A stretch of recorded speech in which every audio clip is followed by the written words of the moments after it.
Thank you very much. Good afternoon. It's lovely to see everybody. Some people that I've known for a long time, some people I've not seen for ages, and some new acquaintances.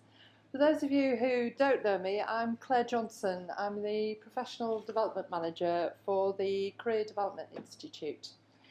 And what I'd like to do this afternoon is just to let you know about some exciting developments that we've either achieved or have planned at the CDI for the coming months.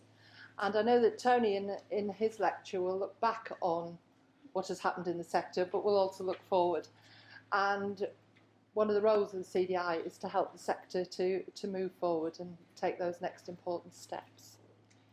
So I'm sure you all know who the CDI is or what it is, but just in case you don't, we're just over 18 months old. We were launched in April 2013.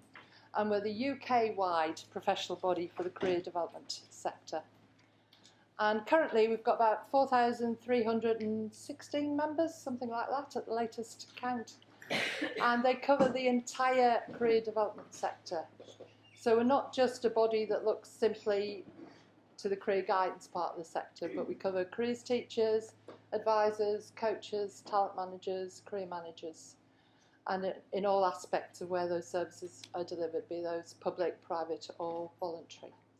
So a big role. And one of the things that we found over the last sort of 9 months since we gained custody of the National Occupational Standards in Career Development is that across the sector we have an awful lot of skills, knowledge and understanding in common, as well as certain things that are specialist dependent upon the branch of the sector that we work in.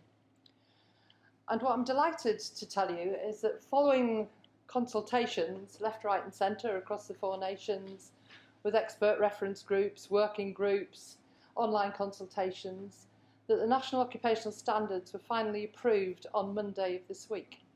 So you're some of the first people to hear that good news. And we're determined that they're not going to sit on a shelf and gather dust. They've been published, they're published on the National Occupational Standards database, and it's now key that we as a sector and we as the CDI use those National Occupational Standards to inform things like CPD, to inform resources, to inform job specifications, benchmarking for provision, etc. So we've got 2 big symposia at the National Conference in Glasgow the week after next, and we'll be looking a lot at the future uses of the National Occupational Standard. Not least amongst those uses is the career progression pathway.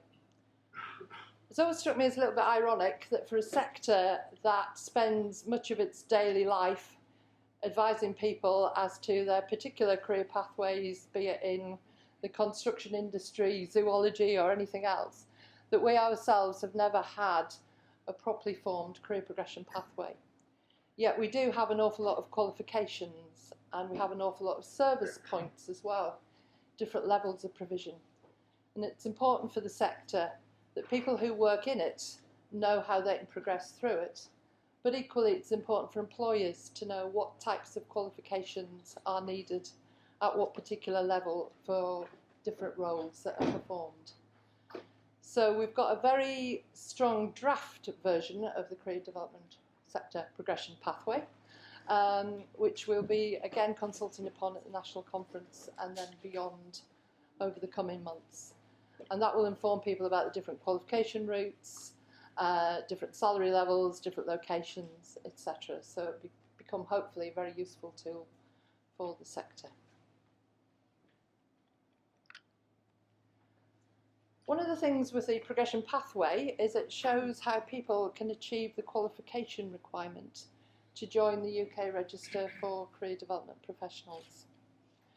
This register's been up and running for a couple of years now, and it's a means of showing to the public, to employers, to clients, that people who are on the UK Register are qualified to a certain level. And that level is QCF level 6 or above, or if you're Scottish, the SCQF level 11. And it also means, if you're signed up to the register, that you abide by the CDI's Code of Ethics.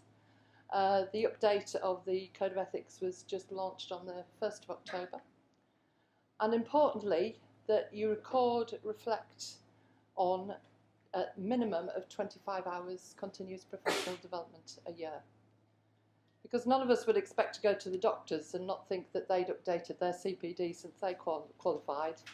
So why would we expect people seeking career guidance, career development activities to see somebody that hasn't maintained their CPD over the last years as well?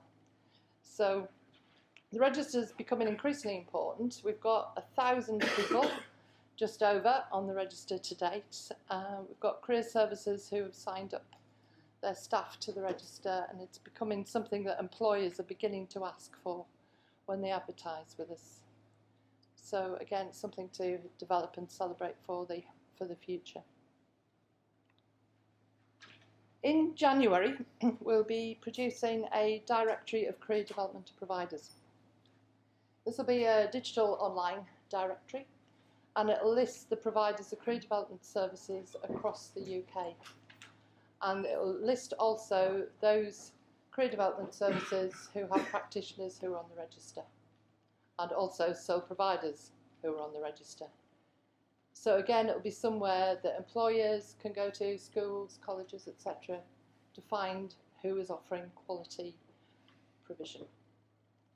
So we'll be asking people to sign up, join the register. If you want to be mentioned in the directory, you need to be signed up to the register by the 21st of November. And the first edition will be January next year, and that will be continuously updated thereafter. Speaking of advertising, many of you in this room will have found your first job, second job, third job, etc. via Portico.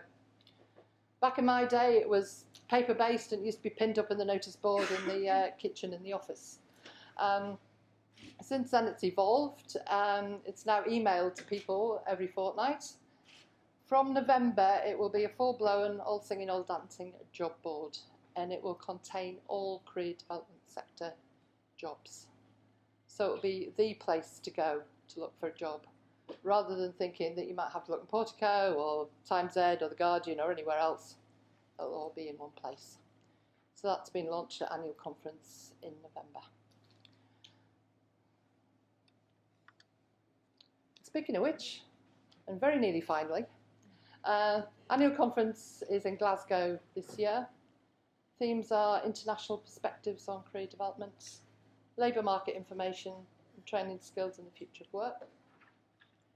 We've got some great keynote speakers, the members' symposia, as I mentioned earlier, and 24 workshops that cover the full range of career development topics, and also a membership meeting to decide some changes to our rules and regulations.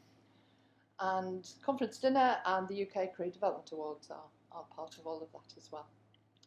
So I hope to see some of you in Glasgow. If you'd like to sign up, there's still just about enough time if you still want to come. So if you do, let me know.